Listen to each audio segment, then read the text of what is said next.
৪৮ দেশের মহারণ, ১০৪টি রোমাঞ্চকর লড়াই, সব পেরিয়ে স্পেনের বিশ্বজয়ের মধ্য দিয়ে পর্দা নেমেছে ফিফা বিশ্বকাপের ২৩তম আসরের। মাঠের সবুজ গালিচায় যখন ফুটবলারদের ধ্রুপদী লড়াই চলছিল, ঠিক সেই সময়টাতে ফিফাকে দাঁড়াতে হয়েছিল গুরুতর এক অভিযোগের সামনে। পুরো টুর্নামেন্ট জুড়েই গ্যালারি, সামাজিক যোগাযোগ মাধ্যম আর বিভিন্ন সংবাদ মাধ্যমে একের পর এক ডালপালা মেলেছিল বিতর্কিত কনস্পাইরেসি থিওরি। ওঠে গুরুতর কিছু অভিযোগ, যেগুলো কিনা ফিফাকে করেছিল প্রশ্নবিদ্ধ।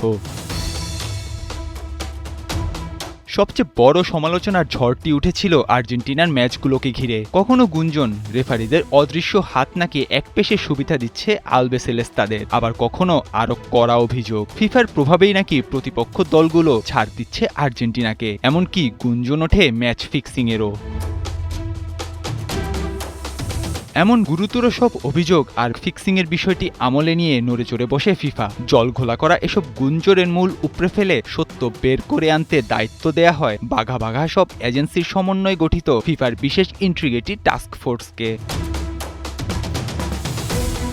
এফবিআই, ইন্টারপোল, জাতিসংঘের অপরাধ বিষয়ক দপ্তর থেকে শুরু করে বিশ্বখ্যাত বেটিং মনিটরিং সংস্থাগুলোর সঙ্গে যুক্ত হয়ে টুর্নামেন্টের মাঝেই শুরু হয় প্রতিটি ম্যাচের নিখুঁত ও চুলচেরা বিশ্লেষণ। আর দীর্ঘ অনুসন্ধান ও রিয়েল টাইম ডাটা বিশ্লেষণ করে বিশ্বকাপ শেষে সামনে আসে চূড়ান্ত প্রতিবেদন। সেই প্রতিবেদনে পাওয়া যায়নি কোনো ম্যাচে কারসাজি, বেটিং চক্রান্ত কিংবা রেফারির উদ্দেশ্য প্রণোদিত পক্ষপাতিত্বের ন্যূনতম প্রমাণ।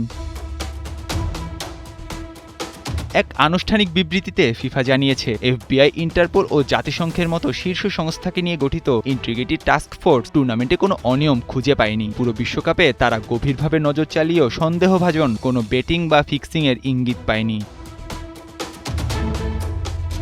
ফিফার এমন ঘোষণায় এবার হয়তো হাঁপ ছেড়ে বাঁচবেন আর্জেন্টাইন সমর্থকেরা, কেননা বিশ্বকাপ হারানোর বেদনার পাশাপাশি আকাশী নীলদের নিয়ে তোলা গুরুতর সেই অভিযোগের জগদ্দল পাথরটা যে ফিফার তদন্তের পর নেমে গেল আলবিসেলেস্তাদের বুক থেকে, সেটি আর বলার অপেক্ষাই রাখছে না।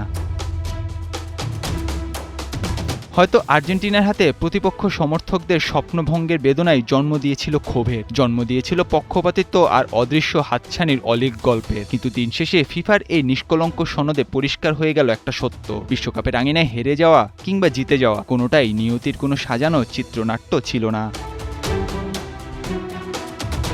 বিশ্ব ফুটবলের সর্বোচ্চ নিয়ন্ত্রক সংস্থার তদন্তের পর এটি স্পষ্ট যে আর্জেন্টিনা ফাইনাল পর্যন্ত নিজেদের যোগ্যতায় এসে ট্রফি হাতছাড়া করেছে নিজেদের ভুল আর মাঠের ব্যর্থতায়, কোনো টেবিল ক্লথ চক্রান্ত কিংবা রেফারির বাঁশির কারণে নয়। আর তদন্ত প্রতিবেদনের মাধ্যমে ষড়যন্ত্রের সমস্ত কালো মেঘ উড়িয়ে দিয়ে ফিফা ফুটবল প্রেমীদের চোখে আঙুল দিয়ে যেন দেখিয়ে দিল, মাঠের লড়াইটা অনেক সময় স্ক্রিপ্টেড নাটকের মতোই মনে হয়, যেখানে শেষ মুহূর্তের দৃশ্যপটে হাসি ফোটে কারো মুখে, পাশাপাশি লেখা হয় হৃদয় ভাঙার কাব্য। তবে সত্য আর সততার জায়গায় ফুটবল এখনো অমলিন, নিষ্পাপ ও চিরকালের সুন্দর। নাহিয়ান আরিফিন, ৭১।